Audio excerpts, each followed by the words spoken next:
तर अतिशय दुर्दैवी आणि संतापजनक असा हा प्रकार म्हणावा लागेल। इकडे दक्षिण मुंबईत बेस्टच्या कामामुळे मंत्र्यांच्या बंगल्यांचा वीज पुरवठा अर्थात त्यांची बत्ती गुल झाली। तब्बल 2 तास लाईट नसल्याने मंत्र्यांना याचा फटका बसला। बेस्टच्या तांत्रिक कामामुळे मंत्र्यांच्या बंगल्याची ही बत्ती गुल झाल्याचं कळतंय।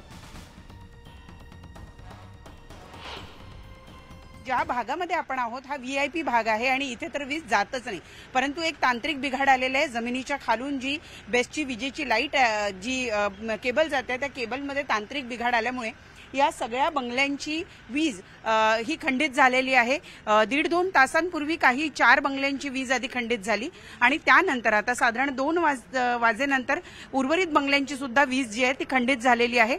बेस्ट प्रशासनाच्या वतीने इथं तपासणी करून झालेलं आहे। त्यांचं म्हणणं आहे की जी जमिनीखालची केबल आहे त्याच्यामध्ये तांत्रिक बिघाड आल्यामुळे हा वीज पुरवठा खंडित झालेला आहे। त्यांच्या वतीने हा खंडित पुरवठा पूर्ववत करण्याचा प्रयत्न सुरू असला तरी त्याला अजून किती वेळ लागेल हे मात्र अजून सांगण्यात आलेलं नाही।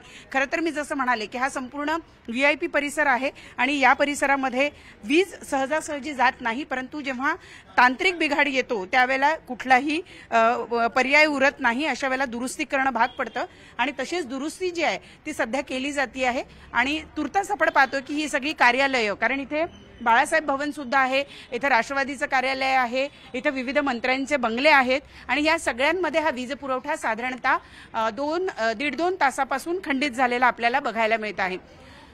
मुळात मुंबईमध्ये सध्या उकाडा खूप जास्त आहे आणि अशा उकाड्यामध्ये थोडा वेळ सुद्धा वीज जाणं हे असह्य होणार आहे आणि तसाच प्रकार जो आहे तो आपल्याला या ठिकाणी दिसतोय। सगळे कर्मचारी जे काम करणारे आहेत या विविध बंगल्यांमध्ये किंवा कार्यालयांमध्ये ते सगळे बाहेर आलेले, कारण मी जसं म्हणाले की सगळ्याच ठिकाणी कायम आपल्याला एसीची सवय झालेली आहे। ही सगळे कार्यालय मध्ये एसी असतो आणि आता तो वीज पुरवठा खंडित झालेला असल्यामुळे बंद झालेला आहे आणि त्या उकाड्यामध्ये सगळेजण हैराण झालेले आहे आणि म्हणूनच आपण पाहतोय की सगळे कार्यालयाच्या बाहेर आलेले, किमान जे नॅचरल वारं वाहत आहे त्यांनी तरी त्यांना जरा सुसह्य व्हावं असा प्रयत्न त्यांच्या वतीने आहे आणि म्हणूनच त्यासाठी सगळेच जण कार्यालयाच्या बाहेर आलेले आपल्याला बघायला मिळत आहे।